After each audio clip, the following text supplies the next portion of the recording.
et à 4 temps. Alors à 4 temps, pourquoi? Eh bien, observez les membres des chevaux et vous allez voir qu'un posé de membres correspond à un temps.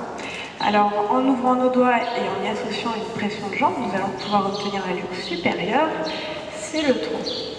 Alors, le trot, c'est une allure qui est sautée, symétrique et à 2 temps. Et cette allure sautée est extrêmement inconfortable pour le cavalier, surtout pour celui qui va débuter l'équitation, puisqu'il va subir le repos du dos du cheval. Alors, rassurez-vous, il y a une autre technique pour trotter, c'est celle que nous adoptons maintenant. C'est le trot enlevé, comme son nom l'indique, elle consiste à se lever un temps sur 2 et permet d'éviter les secousses désagréables. Et donc cette technique, vous avez bien des troupes de cavalerie anglaise, ils l'utilisaient lorsqu'ils avaient de longues distances à parcourir. Cela leur permettait d'économiser leurs fessiers et surtout le dos des chevaux. Alors nous l'utilisons encore très fréquemment lors de l'échauffement, quand les chevaux nous parlent d'eau assez chaud pour supporter le poids du cavalier, et puis aussi sur les jeunes chevaux qui n'ont pas un dos encore assez musclé. Alors nous allons maintenant pouvoir nous rasseoir et prendre la troisième allure, la plus rapide. Il s'agit du galop. Alors le galop, c'est une allure qui est dissymétrique, basculée et à 3 temps. Cette allure est dissymétrique car le cheval peut galoper sur le pied droit ou sur le pied gauche.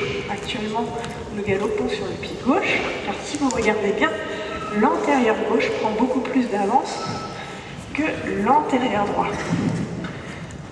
Voilà, pour bien faire la différence, nous allons ralentir. Voilà, changer de sens, changer de main gauche. Nous allons évoluer à main droite, en faisant un doublé par exemple. C'est une figure de manège qui consiste à couper la piste en 2 parties égales.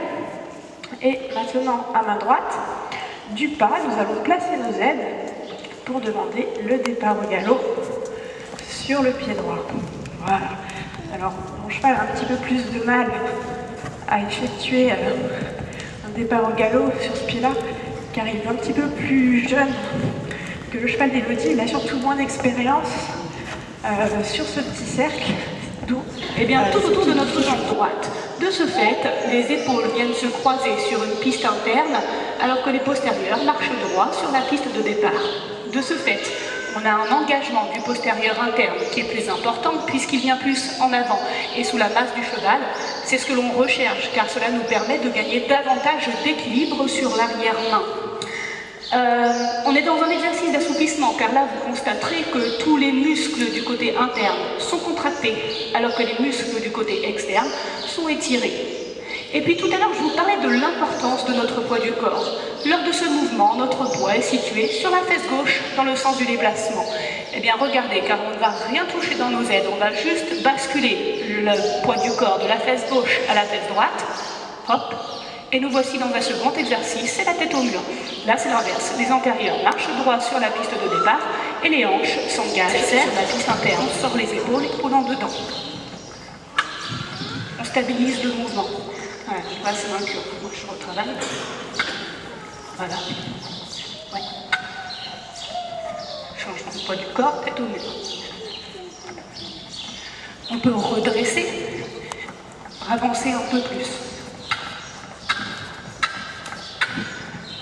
Reprendre et enchaîner un petit peu plus. Et en fait, en mobilisant nos chevaux, eh bien, cela nous permet d'obtenir de la part du cheval beaucoup d'aisance. Ok, très bien.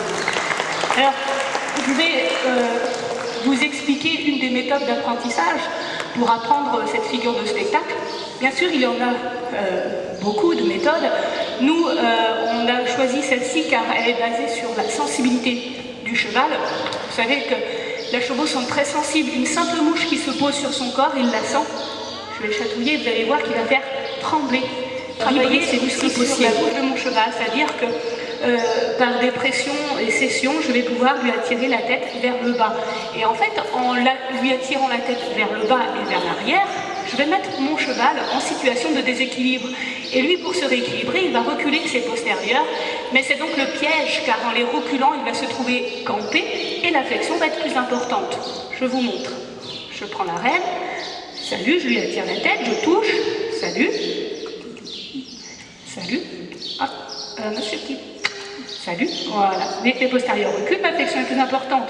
Après, bien sûr, je peux arrêter, ok, on récompense. Et au fur et à mesure des séances, dès que je vais restimuler Alors, derrière... bien sûr, je vous demanderai d'être assez indulgent avec Jéricho, puisqu'il est encore en période d'apprentissage pour cette allure artificielle. Donc, bien sûr, il va encore peut-être faire des petites fautes. Et justement, ça va être intéressant pour vous, puisque vous allez pouvoir voir un petit peu vraiment les différentes étapes d'apprentissage. Alors, le pas espagnol, comme son nom l'indique, a été créé par les Espagnols.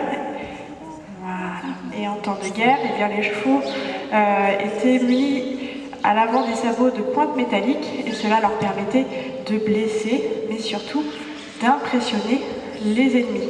Alors bien sûr, il fallait imaginer des centaines de chevaux beaucoup plus gros, marchant à un pas très martial, et donc bien sûr, ces chevaux pouvaient effectuer aussi cette allure montée. Voilà. Alors comment apprendre aux chevaux à effectuer cette allure? Je vais justement pouvoir vous refaire un petit peu les étapes et permettre à Jéricho de travailler, car ce n'est pas un jeune cheval, hein, puisqu'il a 7 ans, mais ça fait peu de temps qu'il est arrivé au musée. Il est encore un petit peu impressionné par le public,